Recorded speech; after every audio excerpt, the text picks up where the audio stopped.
Chosen one, the blessing they lost when they let you go. Welcome to the chosen bloom. They looked at you and saw nothing special. To them, you were ordinary, replaceable, easy to dismiss. Yet the silence you left behind now speaks louder than every word you ever uttered. Have you ever poured out your heart, your time, your prayers only to feel unseen? As though your kindness was owed, as though your presence carried no weight? But here is the truth they never recognized. You were never just there. You were a divine placement, an assignment from heaven itself. They could not feel it while you remained, but the moment you stepped away, the light went out. Now they stumble in the dark, realizing what they lost was not simply a person, it was a divine connection. This message is not for the crowd. It is for the few, for those who blessed in secret yet were rejected in public. You didn't need a platform to shift the atmosphere. Your spirit did the work. Your prayers built walls of protection they never even noticed. And yet they treated you as disposable, as though heaven's favor could ever be replaced. But something changed. The air grew heavy. Peace dissolved. And now they must face the truth they never wanted to admit. The chosen one is gone. With your absence came drought, for when you walk away, heaven's covering departs with you. You did not lose. You did not fail.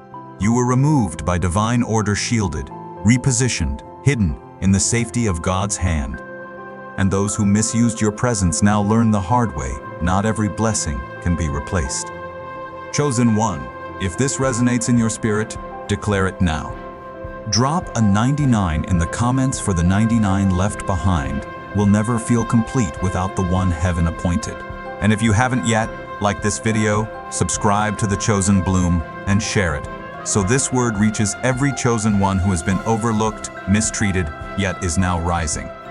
Because what comes next is a shift they never imagined. They expected something loud, something dramatic. A hero draped in titles, power, and recognition. But God does not work through human expectations. When heaven desires to change an atmosphere, He doesn't send a celebrity, He sends a servant. And that servant was you. You didn't walk in with speeches. You didn't force wisdom onto anyone. You simply arrived heart open, spirit aligned, ready to give without asking for anything in return. Yet they could not recognize what was before them. Why? Because the world is blind to quiet greatness. It only values what glitters on the surface. But heaven hides its greatest treasures in simplicity. While they chased noise, you built peace. While they searched for leaders on stages, you led through patience, through sacrifice, through the prayers no one else ever heard. You carried a light too subtle for their distracted eyes, yet it was that very light sustaining them all along. Every conversation you listened to, every time you chose compassion over pride, every moment you stayed calm while others unraveled, those were not small gestures. They were acts of spiritual warfare, invisible yet decisive. You were the barrier standing between chaos and peace, though they mistook your calm for weakness. They thought you were merely being kind, when in truth you were interceding. They thought you were overly sensitive, when in reality you were discerning. They thought you were passive, but you were silently carrying battles they could never have survived. For God did not design you as a loud storm, but as a quiet one, gentle in appearance, unstoppable in purpose. They expected a warrior with a sword, but heaven sent them a peacemaker with a shield. Because you didn't arrive wrapped in applause, they overlooked you. Yet invisibility was part of your mission. God often hides His strongest vessels in plain sight, only unveiling their true weight when they are removed. You weren't sent to impress them, you were sent to shift the atmosphere, whether they noticed or not. But now that you are gone, the difference cannot be denied. Peace has lifted. Light has dimmed. Stability has crumbled. And at last they see your presence was never ordinary. It was strategic. It was divine. For the way God uses His chosen is never the way people expect. He hides diamonds in the dust. He plants pillars inside people the world calls disposable. And you, chosen one, were that pillar holding up structures more fragile than anyone realized. You did not cry out for recognition. You simply stood firm in the shadows, fulfilling heaven's assignment. But now that your post is empty, the cracks are widening, the foundation is trembling, and the silence you left behind is declaring truths louder than your voice ever could. But here's the twist they never saw coming. Your absence was not your end. It was your unveiling. What they dismissed as ordinary is about to be revealed as essential, the very strength they could not survive without. Chosen one, lean in, because what I'm about to say will shift your perspective. The void you left is not merely emotional, it is spiritual, and the weight of that truth changes everything. While you were present, everything felt effortless. The air was lighter, relationships flowed, opportunities opened. They chalked it up to coincidence, to a season of favor, but what they never saw was the hidden force keeping it all together. It was you, your presence, your alignment with heaven, your prayers. You were the anchor beneath the surface, the stabilizer no one acknowledged. While they laughed, you interceded. While they complained, you covered. While they sought validation, you sought heaven's favor on their behalf. You were the shield absorbing storms they never even saw approaching. And now that you are no longer there to soften the blow, the impact comes unfiltered, undeniable, direct. The arguments they once brushed aside now linger unresolved. The conflicts that used to settle themselves now escalate. The peace they assumed would always be present has vanished. Why? Because you were not simply there, you were maintaining spiritual order. And they never realized it until you were gone. Suddenly, the air feels heavier. Conversations that once flowed with ease collapse into silence, thick with tension. What once moved with grace now grinds with friction. The world didn't change, your covering was removed.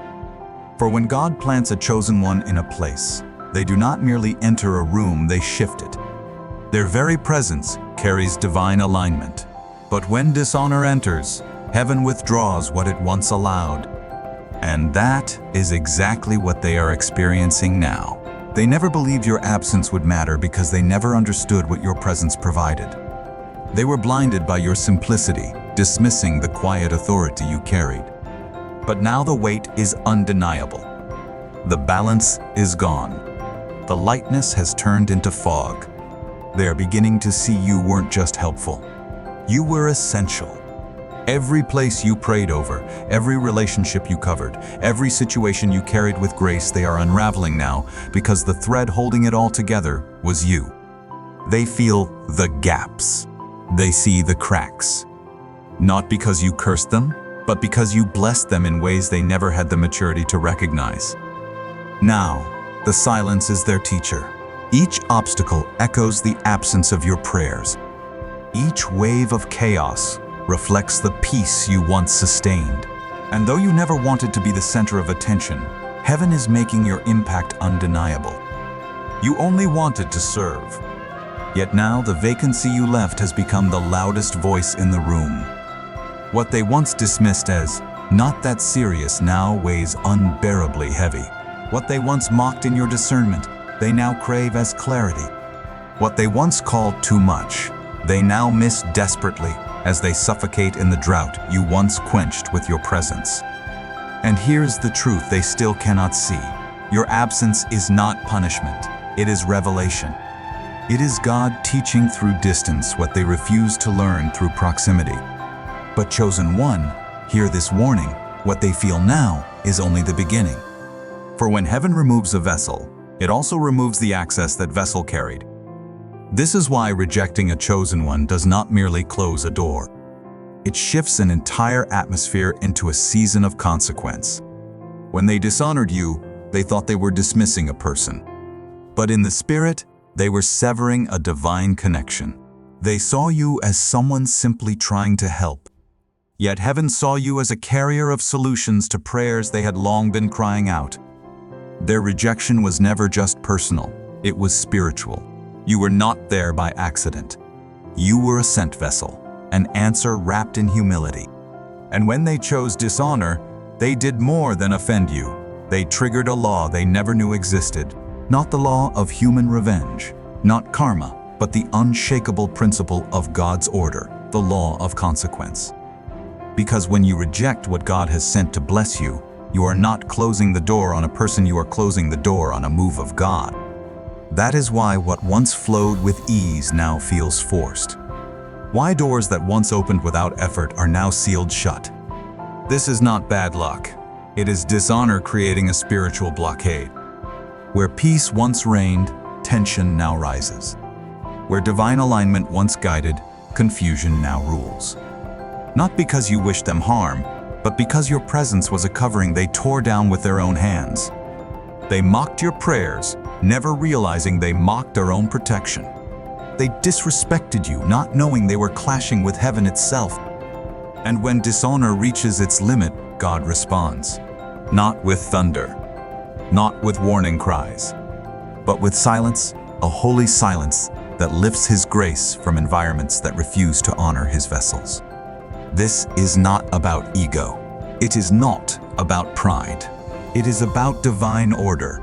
And dishonor disrupts that order in ways the natural mind cannot comprehend. For God's chosen are extensions of His hands on the earth. To reject them is to slap away the very hand that feeds you. The result is not sudden destruction. It is a slow unraveling. A gradual exposure of what life looks like without covering. What once was protected becomes vulnerable. What once was blessed becomes barren. Those who thought themselves invincible now feel cracks forming beneath their feet. But here is the mystery they never foresaw. The consequence is not rooted in revenge. It is rooted in revelation. God allows environments that reject His chosen to taste the void, so they may finally see the value they once ignored. But the longer pride holds the reins, the heavier the consequence becomes. They thought dishonor could remain hidden, whispered in shadows, masked as subtle disrespect. Yet dishonor, no matter how quiet, shouts in the spiritual realm. It tells heaven, "We do not value what you sent," and heaven responds. The resources begin to dry. The peace evaporates. Opportunities stall. Not as punishment, but as a mirror of their rejection. They burned the bridge. They severed the connection. And now the very source sustaining them has been rerouted elsewhere. But here is what they never anticipated. The blessing they mishandled is being repositioned into places that will honor it. And the contrast of what they lost will become their constant reminder that dishonor is costly, very costly. Chosen one, hear this. You were never the cause of their downfall. You were the opportunity they mismanaged. And while they now wrestle with the tension of their own choices, God is writing a new chapter for you, a chapter where your value will no longer be questioned. But before you step into that unveiling, you must understand the silent power you carried. Because while they were chasing noise, you were moving mountains in secret. You never needed a microphone. You never needed a spotlight. Your mission was never about applause. It was about alignment. You weren't sent to entertain. You were sent to transform.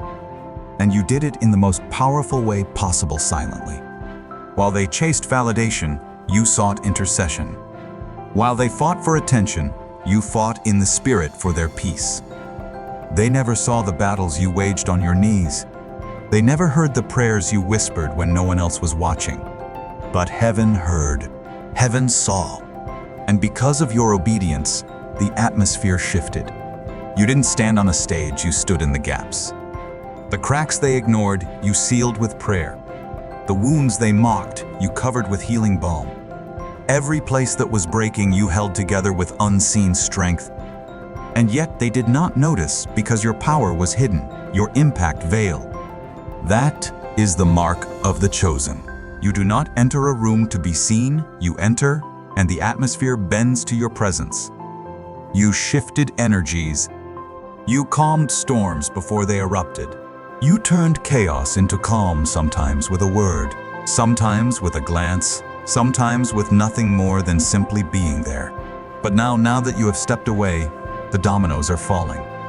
Conversations that once flowed are strained. Peace that once came naturally now feels fragile and forced. They do not understand why everything feels off. But you do. You were the invisible shield, the unannounced intercessor, the one who fought battles in silence, so others could enjoy peace without ever knowing the cost. You were the unseen reason disasters never came. You were the hidden force behind the opportunities that kept flowing their way.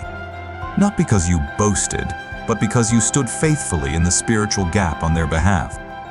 But dishonor always unmasks what was hidden. They mocked your discernment. They laughed at your sensitivity.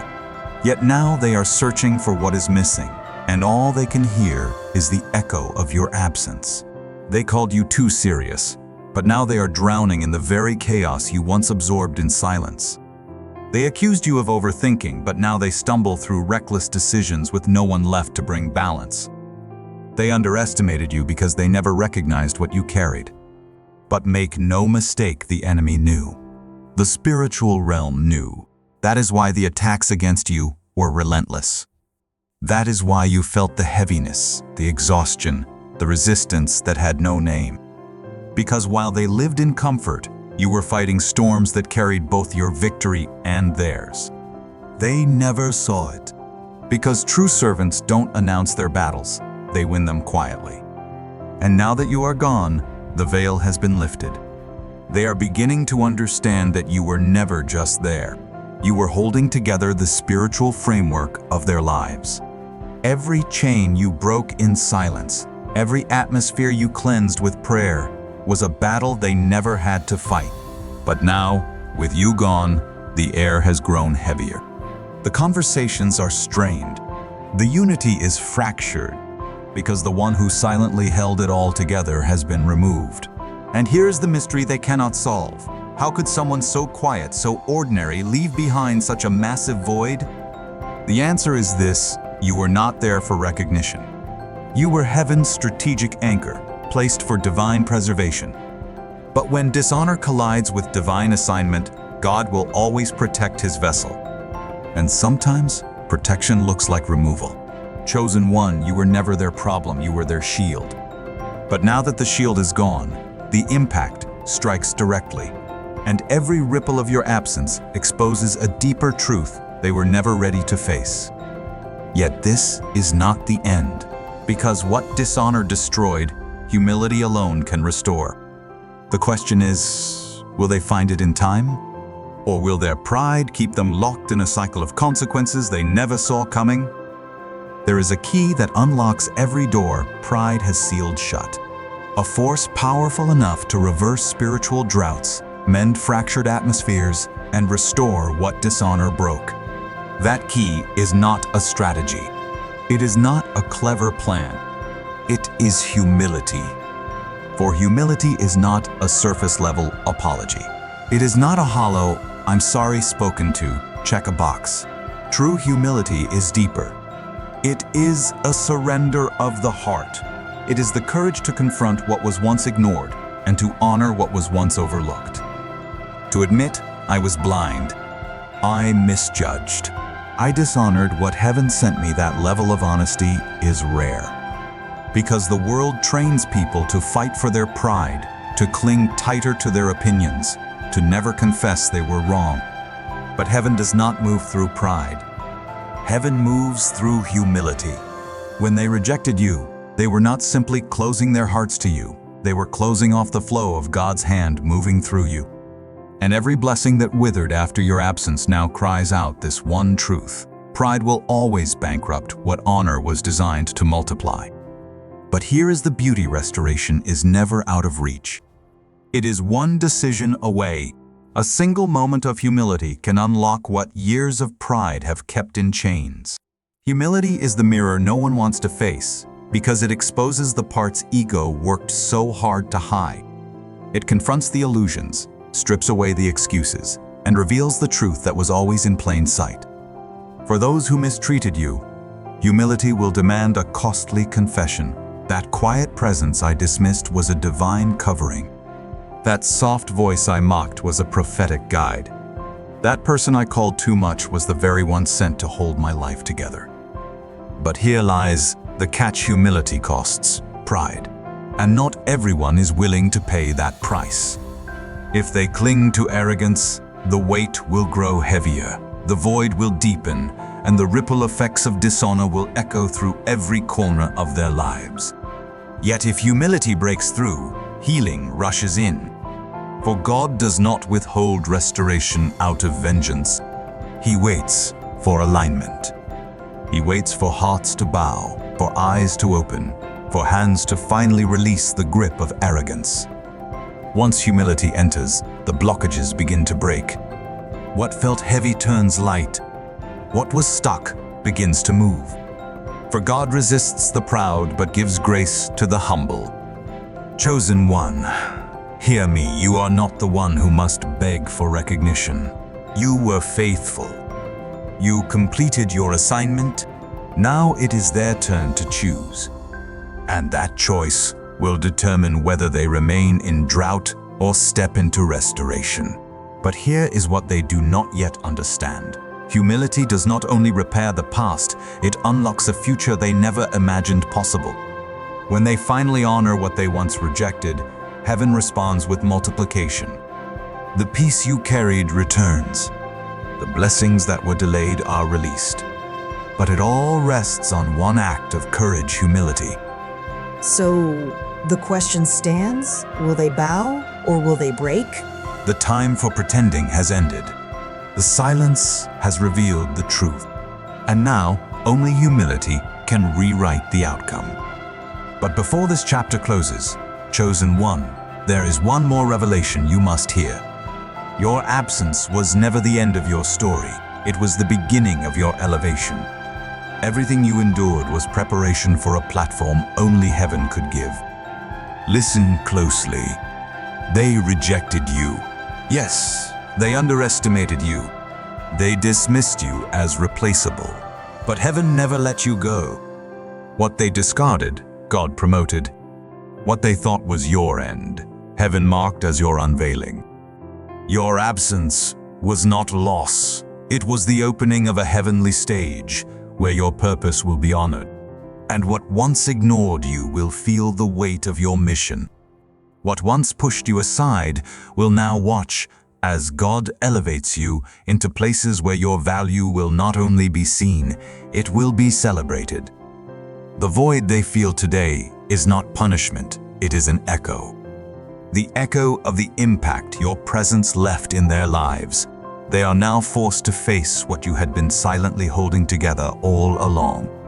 But you, chosen one, are being prepared for dimensions where your essence will no longer be misunderstood, where your light will not be dimmed, where your mission will not be sabotaged. But here's what they still cannot comprehend. The blessing they lost was never meant to remain isolated to them alone.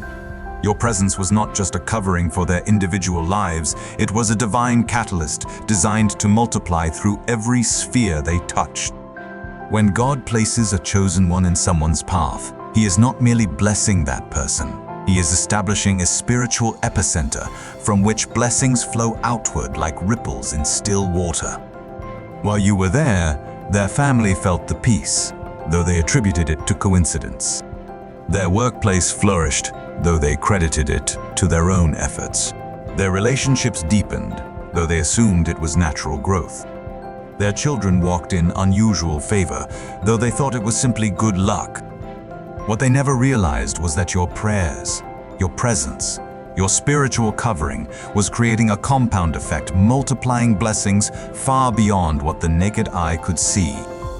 You were not just interceding for them, you were interceding for their bloodline.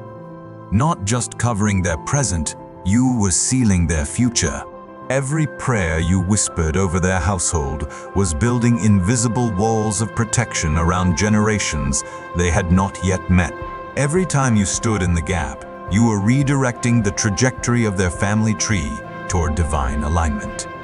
But when they rejected you, they did not simply lose your personal blessing. They severed an entire network of divine connections. The favor that was flowing to their spouse began to dry up. The opportunities that were opening for their children started to close. The business partnerships that once thrived began to crumble. Because your assignment was never confined to one person, it was designed to bless an entire ecosystem. This is the compound effect they never anticipated. When you disconnect from a chosen vessel, you do not lose one blessing, you lose the multiplication of blessings that vessel was generating.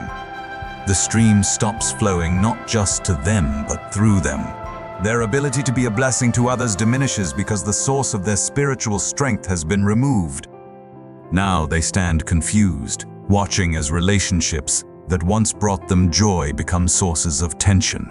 Watching as opportunities that once came effortlessly now require exhausting effort. Watching as the very people who once sought their counsel now turn elsewhere for wisdom. They cannot understand why everything feels like it is falling apart simultaneously in every area of their life at once. The answer is this: they were never the source, they were the recipient of a divine overflow. And when they dishonored the channel through which heaven was blessing them, the overflow ceased. What they thought was their own strength, their own favor, their own wisdom, was actually the compound blessing flowing through your obedient presence in their lives. And here is the most sobering truth: compound blessings, once broken, cannot be easily restored. They are not like a simple apology that can mend a hurt feeling. They are like an intricate ecosystem that took time to build, careful tending to maintain, and divine order to sustain. When that ecosystem is destroyed by dishonor, restoration requires more than remorse. It requires a complete realignment with heaven's order, a deep repentance that acknowledges not just the personal wrong, but the generational impact of their choices. For they must understand, they did not simply hurt you. They interrupted a divine plan that was meant to bless their children's children. They halted a spiritual legacy that was being written through your faithful intercession. And now, the compound interest of that blessing is being redirected elsewhere, to hearts that will honor it, to families that will steward it, to bloodlines that will multiply it for generations to come. But the weight of their decision reaches even deeper than the present moment. It echoes into bloodlines they will never see. For when God stations a chosen one in your path, He is not merely addressing your current season, He is writing a story that will unfold across generations. Every prayer you prayed over their household was planting seeds in the spiritual soil of their family tree, seeds designed to bloom in their children, their grandchildren, and their great-grandchildren yet unborn. Your intercession was not confined to the present tense. When you stood in the gap for them, you were standing in the gap for bloodlines that stretched both backward and forward through time. You were breaking generational curses that had haunted their lineage for decades. You were sealing spiritual doors that the enemy had used to torment their ancestors.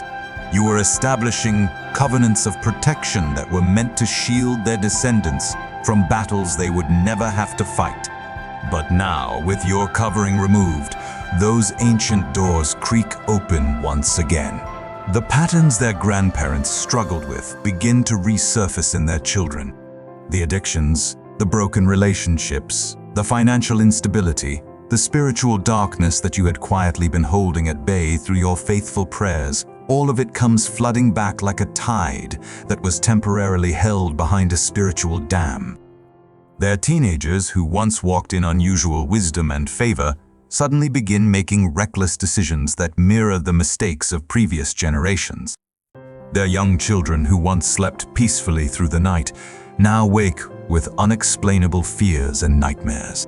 The very bloodline that was being healed and elevated through your presence is now sliding backward into the same cycles their family had been trapped in for generations. And the most tragic part is this: they will blame everything except the truth. They will blame the school system when their children rebel.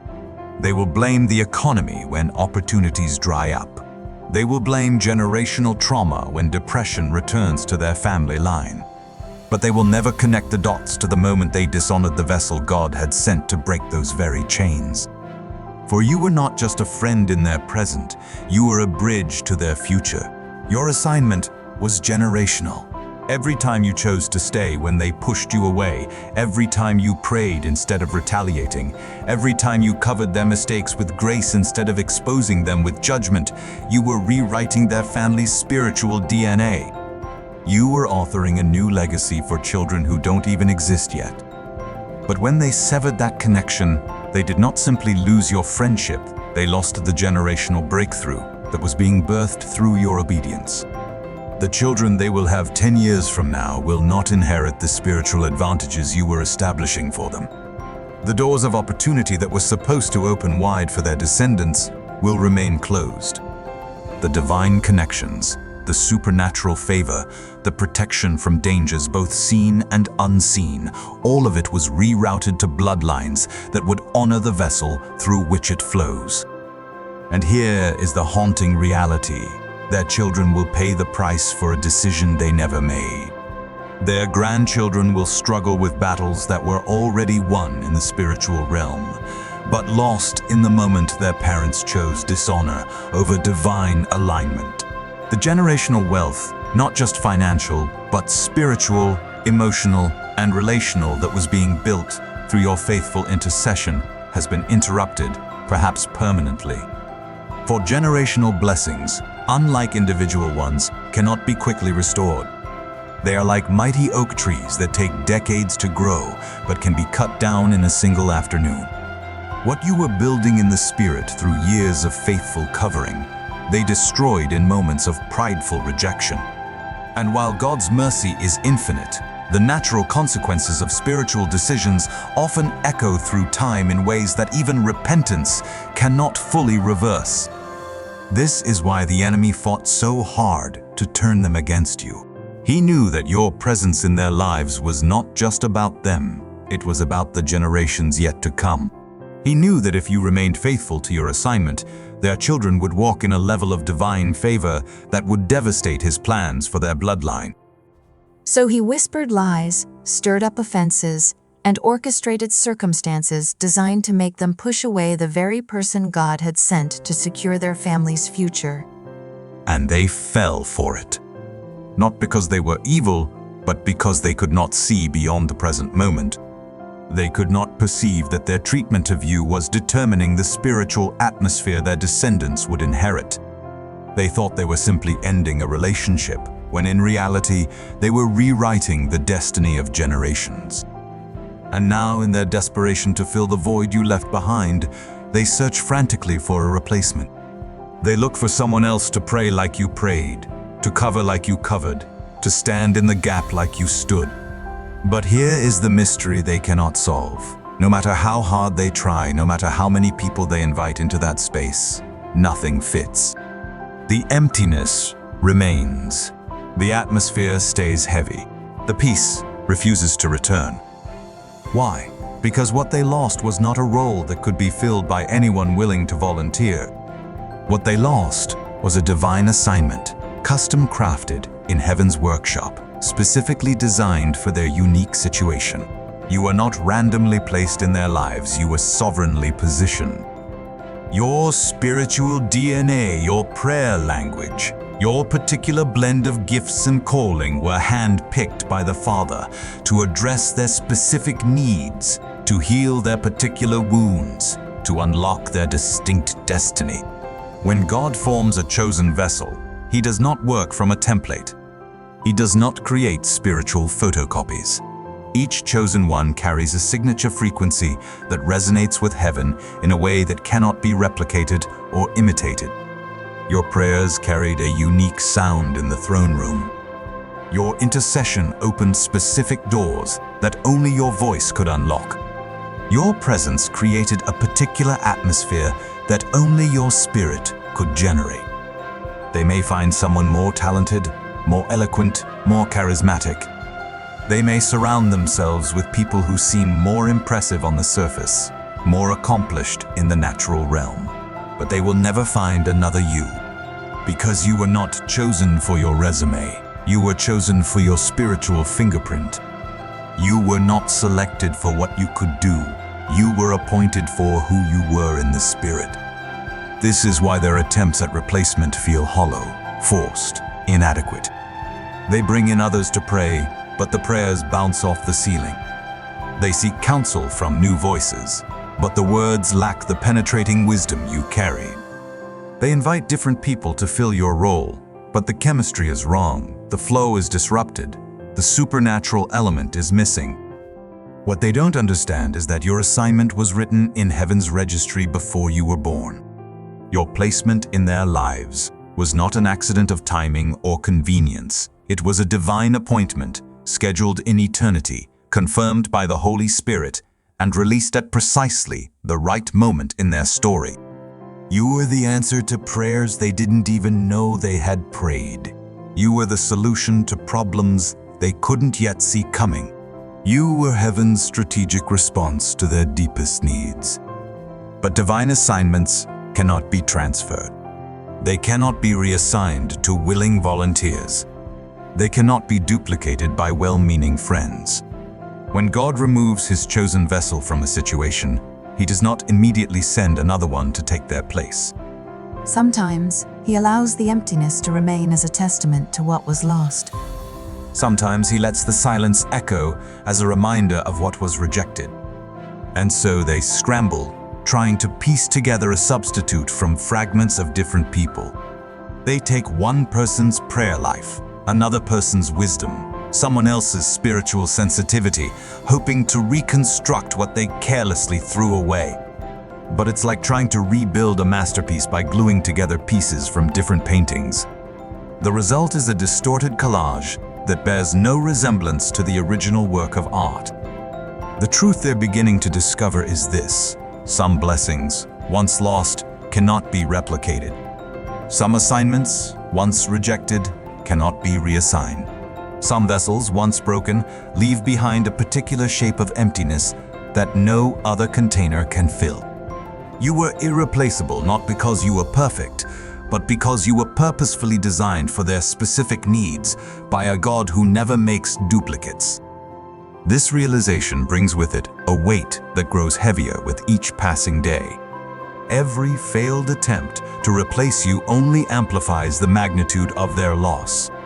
Every person who tries to fill your role only highlights the unique dimensions of the void you left behind. They are learning the hard way that when you reject God's chosen solution, you cannot simply order a replacement from heaven's catalog. For you were never their employee, you were their assignment. You were never their servant, you were their gift. And gifts from God, once rejected, do not return in identical packages. They may receive other blessings, other opportunities, other people. But they will never again receive you with your specific calling, your particular grace, your irreplaceable spiritual signature that was perfectly calibrated for their transformation. And perhaps this is the most sobering lesson of all. In the kingdom of heaven, there are no substitutes for divine assignments. When God removes his chosen one, he doesn't send a backup. He sends a lesson. He sends consequences. He sends the uncomfortable education that comes from learning to live without what you once took for granted. And that education, painful as it may be, is the only thing that can prepare them for the humility required to properly steward the next blessing God might consider sending their way. But perhaps the most haunting realization of all is this: their inability to recognize your true nature was never really about you. It was about them. For God does not send his chosen ones into environments by accident. He sends them as living tests, divine examinations that reveal the spiritual condition of those who encounter them. Your presence in their lives was not just an assignment for you, it was a test for them. A test they failed spectacularly.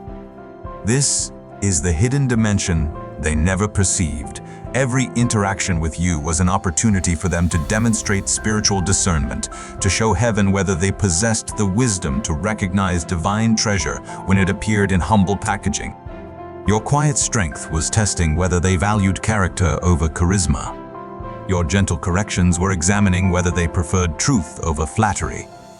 Your consistent faithfulness was measuring whether they could distinguish between gold and fool's gold. But they were looking for all the wrong signs.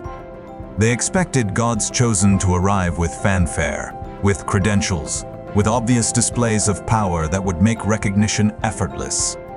They were scanning for the spectacular while heaven was presenting them with the sacred. They were listening for the loudest voice while God was speaking through the gentlest whisper. They were waiting for someone who looked the part while overlooking the one who was actually playing it.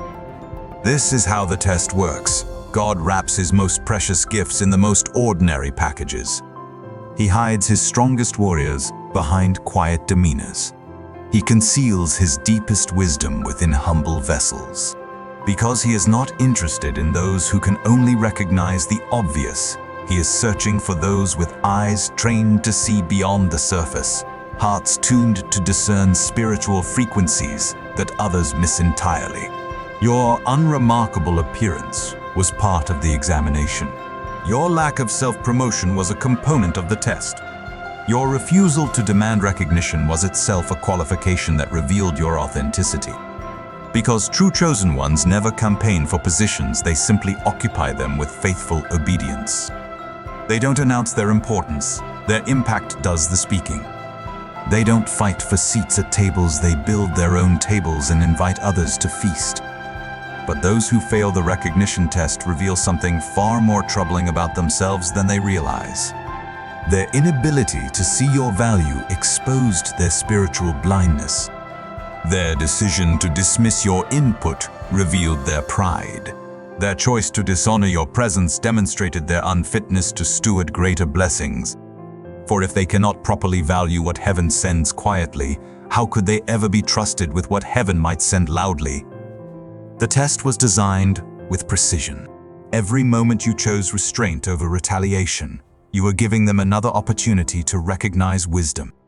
Every time you absorbed their criticism without responding in kind, you were creating space for them to see grace in action. Every instance you remained loyal despite their disloyalty. You were offering them a masterclass in divine character. The test questions were written in your responses. The answer key was hidden in your consistency. Yet they missed every cue. They interpreted your patience as weakness, your humility as insignificance, your steadiness as passivity. They failed to recognize that these very qualities, the ones they mocked, were the exact characteristics that qualified you for heaven's assignments. They were looking for a storm when God sent them stability. They were expecting drama when heaven delivered peace. They wanted noise when the divine answer came wrapped in silence. And here is the sobering truth about divine tests. There are no retakes. When heaven presents you with a chosen vessel and you fail to recognize their value, you don't get to go back and choose differently once the revelation becomes obvious. The opportunity for discernment was in the moment of hiddenness, not in the moment of revelation. The test was in seeing treasure while it appeared ordinary, not in acknowledging it after its worth became undeniable. Now they live with the haunting knowledge that they were given a divine examination and scored failing grades. They had the opportunity to demonstrate spiritual maturity, and they revealed spiritual poverty instead. They could have shown heaven they possessed the discernment to steward greater blessings, but they proved they couldn't even properly steward the blessing they'd already been given. This is why their regret cuts so deep. It's not just the loss of your presence that torments them.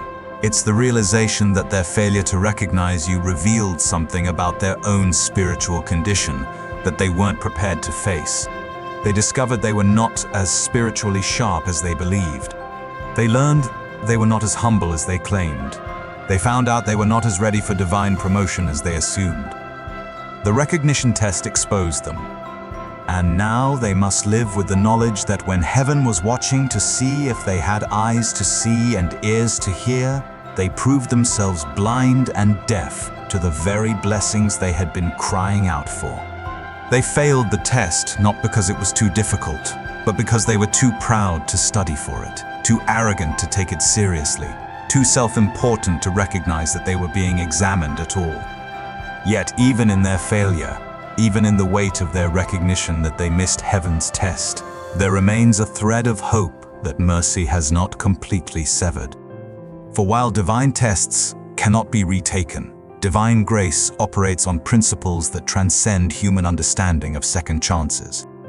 The recognition they failed to demonstrate in your season of hiddenness can still be offered in your season of absence, but only if they possess the rare courage to confront the full magnitude of what their pride cost them. This redemption path does not begin with explanations or excuses. It does not start with justifying their past behavior or minimizing the impact of their choices. True restoration begins in the valley of brokenness, where they must face an uncomfortable truth. They were not victims of your sensitivity. They were perpetrators of spiritual blindness. They were not casualties of misunderstanding. They were authors of dishonor. The path back requires them to do what their pride once prevented: acknowledge that they were wrong. Not partially wrong, not circumstantially mistaken, but fundamentally, completely, devastatingly wrong about who you were and what you represented in their lives. They must confess that their judgment was flawed, their treatment was unacceptable, and their failure to recognize your value revealed a poverty of spirit they never wanted to admit. But here is where the path becomes treacherous. This confession cannot be motivated by the consequences they now face. It cannot be driven by the emptiness they now feel. It cannot be fueled by the desperation to restore what they've lost. True repentance, the kind that heaven recognizes, must be rooted in a genuine understanding of the wrong itself, not in a desire to escape the results of that wrong. They must come to terms with the fact that they wounded someone heaven had sent to bless them. They must acknowledge that they rejected a gift God had specifically chosen for their situation. They must own the reality that their treatment of you was not just poor behavior toward a person. It was rebellion against divine assignment, resistance against heaven's plan for their restoration. This level of acknowledgement requires a death, the death of the narrative they created to justify their actions. The death of the explanations that made them comfortable with their choices. The death of the pride that insisted they were right to question your motives, your methods, your heart. Only when these self-protective stories die can true repentance be born. But even if they find the courage to walk this path of genuine acknowledgement, they must understand restoration is not guaranteed. Recognition cannot be demanded. Forgiveness may be offered, but relationship may not be restored. For you have moved beyond the season of giving what was not valued. You have evolved past the place of casting pearls before those who could not discern their worth. The redemption they seek may not look like the relationship they remember. It may not return them to the intimacy they once carelessly squandered. Heaven may offer them forgiveness without offering them access. God may restore their peace without restoring your presence. Because the chosen one who left is not the same person who would return. You have been refined by rejection, strengthened by their dismissal, elevated by heaven's response to their dishonor. If restoration comes, and that is a sovereign decision that rests in hands higher than theirs, it will come with new terms. It will require them to honor what they once took for granted. It will demand they protect what they once carelessly wounded. It will insist they celebrate what they once critically dismissed.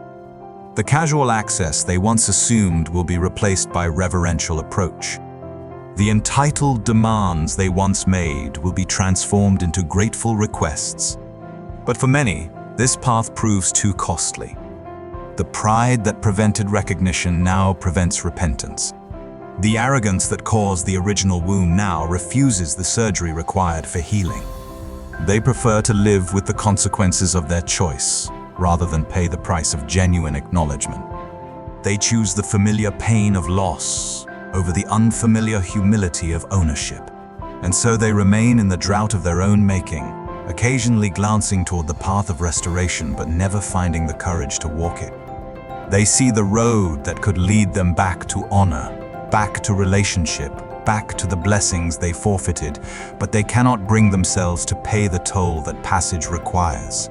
For the redemption path, while still available, demands the one thing their pride has never been willing to offer: complete surrender. Not partial admission, not conditional apology, not strategic repentance, but the absolute humility of a heart that finally understands the treasure it discarded and the God it offended in the process. And until they find that level of brokenness, the path remains visible but impassable, close enough to see but too expensive to travel. But while they wrestle with pride's expensive toll, heaven has already begun orchestrating your elevation. For God never wastes the suffering of His chosen ones. He transforms it into qualification for greater assignments. Every tear you shed in their rejection was not lost. It watered the seeds of your promotion. Every prayer you whispered while they mocked was not unheard.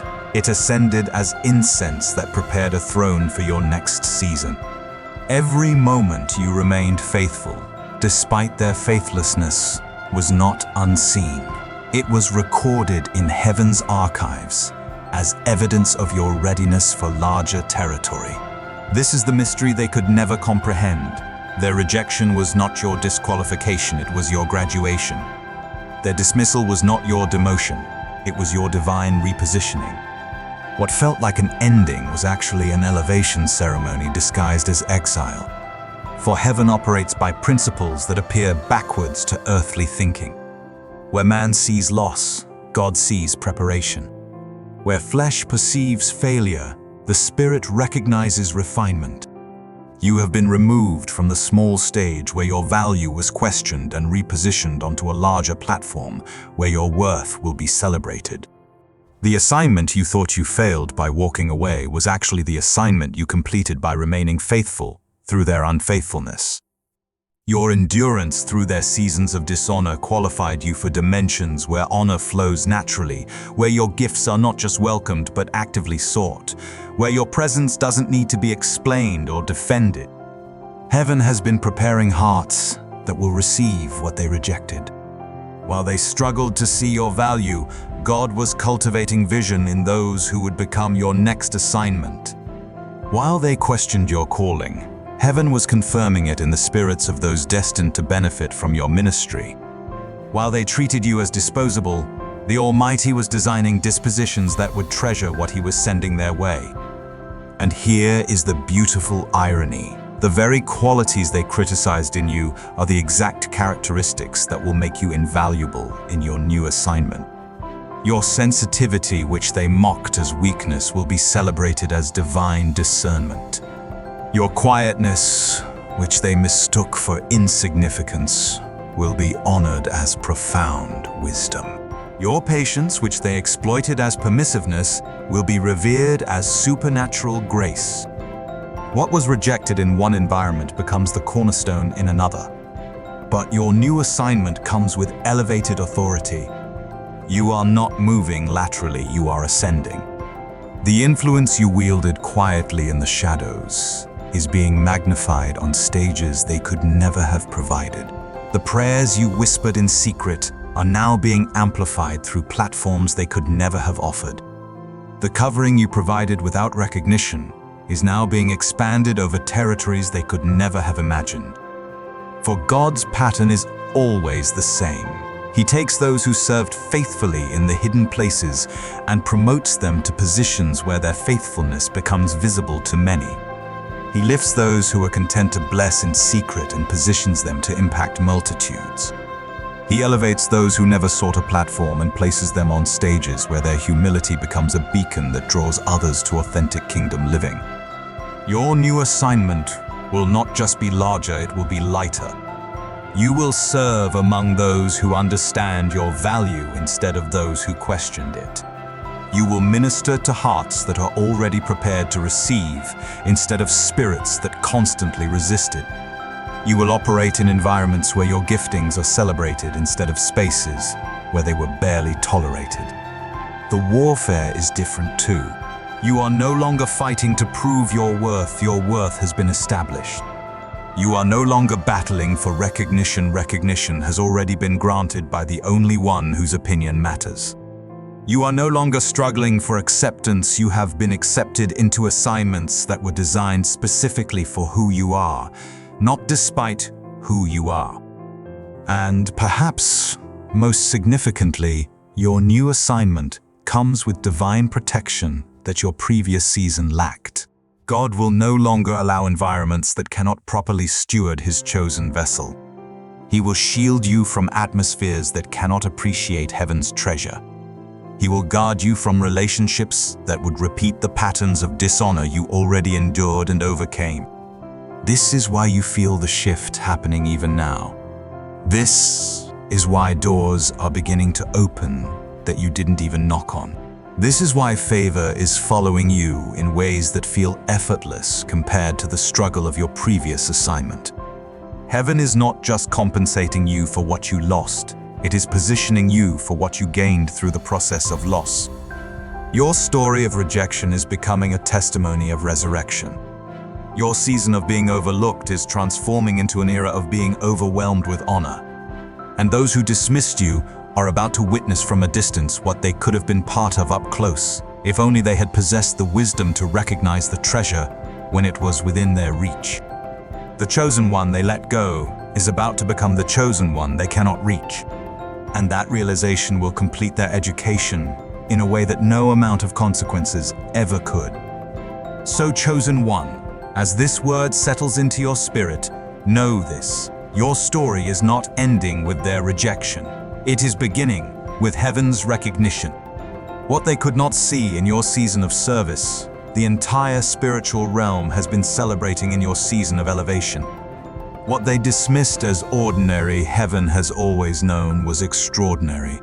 What they treated as replaceable, God has always treasured as irreplaceable. You are not reading this by accident.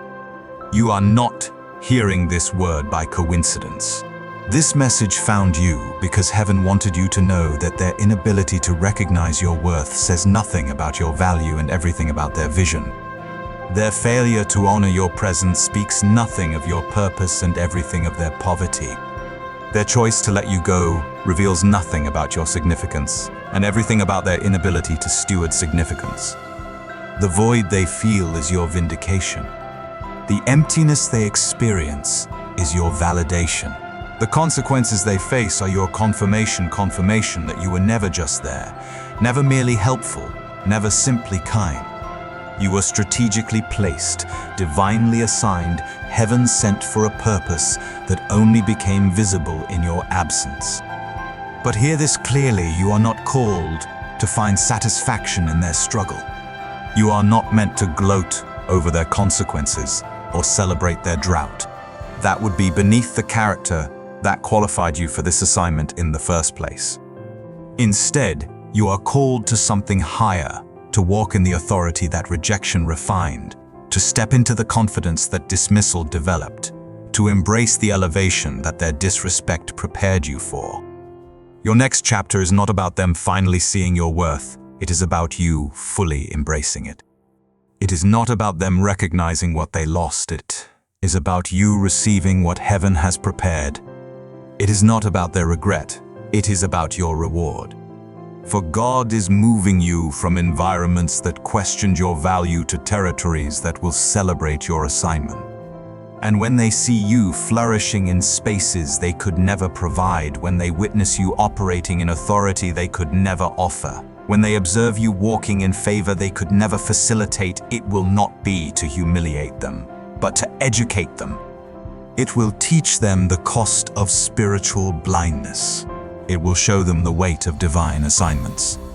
It will reveal to them what they could have been part of, if only they had possessed the wisdom to honor what heaven sent their way. So rise up, chosen one. Dust off the hurt they left behind. Shake off the doubt they planted. Step out of the shadow of their rejection and into the light of your elevation. For you were never meant to remain small to make others comfortable. You were never designed to dim your light to accommodate their darkness. You were never called to shrink your assignment to fit their limited understanding. Your season of being overlooked is over. Your time of being undervalued has ended. Your chapter of giving without receiving is closing. What opens next is a dimension where your worth is acknowledged, your purpose is supported, and your presence is celebrated for the divine gift it has always been. And if this word has stirred something deep within your spirit, if these truths have awakened a knowing that you cannot deny, then declare it boldly.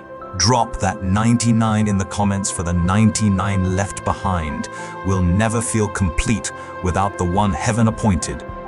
Like this video if this message has ministered to your heart. Subscribe if you want to continue receiving words that will strengthen you for the elevation ahead. Share this with every chosen one who needs to hear that their rejection is not their end, it is their beginning. Because what they thought was your exit was actually your entrance. What they believed was your defeat was actually your setup. And what they assumed was their victory in letting you go will soon be revealed as the greatest loss they never saw coming. The blessing they lost when they let you go is about to become the blessing that transforms everything you touch moving forward. And that, chosen one, is how heaven writes the final chapter, not with their recognition of what they lost, but with your realization of what you've gained. Your assignment is complete. Your elevation has begun. And the God who positioned you perfectly before is positioning you powerfully again this time, where your worth will never be questioned, your purpose will never be mocked, and your presence will never be taken for granted.